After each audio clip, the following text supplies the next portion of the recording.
2. Eh ben...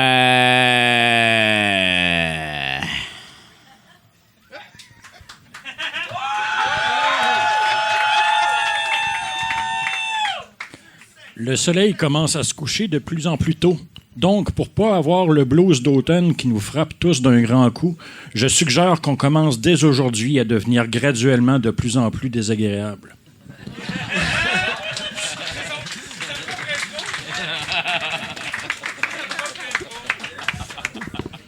Bonsoir.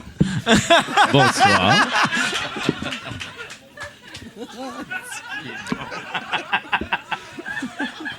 Ça va?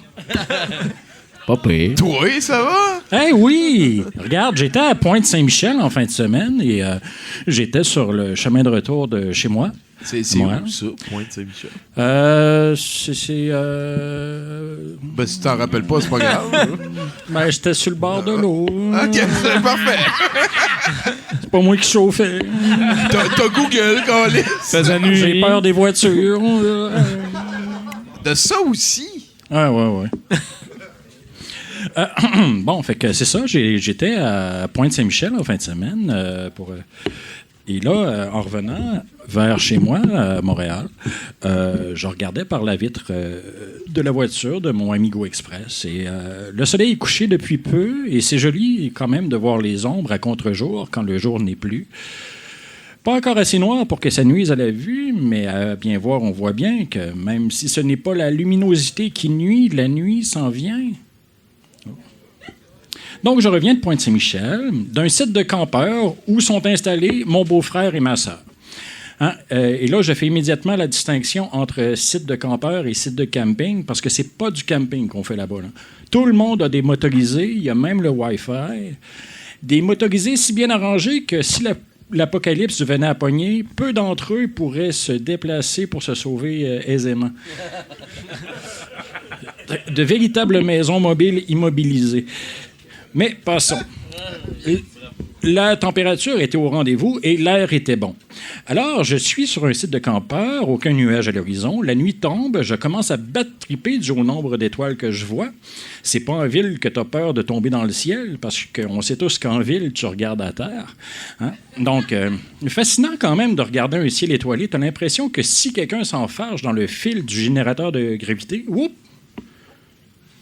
tout le monde se met à tomber lentement dans l'infini en se regardant autour de soi, les autres faire la même affaire, n'ayant comme seule option que de hausser les épaules et dire « Qu'est-ce que tu veux que je fasse? » En altitude, il fera de plus en plus froid, il y aura de moins en moins d'oxygène et vous savez ce qu'on dit, là où il n'y a pas d'oxygène, il n'y a pas de plaisir.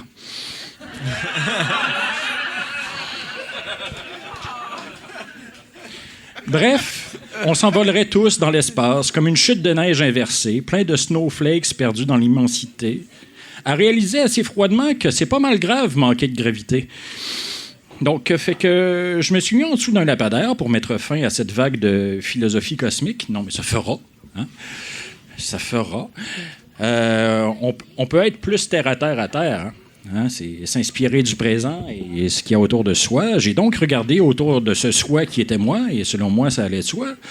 Donc, je suis sur un site de campeur et je pense tranquillement à l'homicide. Bien sûr! Hein, tout le décor autour de moi me rappelle les slasher films des années 80. Hein, cette luminosité, cette petite électricité dans l'air des humains. Hein, parce que c'est comme un prérequis pour l'homicide. Ça prend des humains, au moins un. Ben, peut-être au moins deux, même, je dirais. c'est ça. Non, mais un autre que toi. À homicidier. Voilà. Non, voilà. Excluant le narrateur. Voilà. Donc, je marche dans la nuit sur les chemins de bitume en me disant doit pas être facile de se sauver dans une maison mobile. Bref, belle place, je dois dire, Pointe-Saint-Michel, sur le bord du Saint-Laurent, sous un petit vent, avec chaque vague te disant doucement tue-les tous. Hein? Tout doucement, comme celui qui se fait enfoncer une baïonnette dans le torse dans Il faut sauver le soldat Ryan. Hein? Une après l'autre, les vagues qui te disent à l'oreille chut.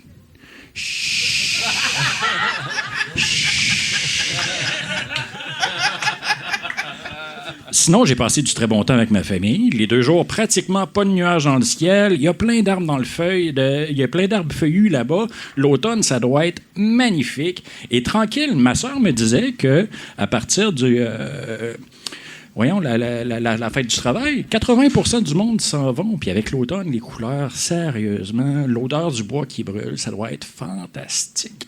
Puis si tu veux cacher un corps dans un motorisé de quelqu'un d'autre avant que l'hiver, c'est parfait. Mais avant la tombée de la neige, parce que les traces de pas, ça paraît dans la neige. Merci. C'est notre house band, Simon Zod Girard, mesdames, messieurs. Ah, c'est ton préféré à date, lui. Oh, je l'aime bien. Ouais. Toto, il nous place ça en ordre croissant de qualité.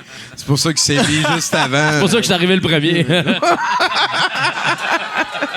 Hey, conte-nous une joke. Mais câlisse. Conte-nous une joke.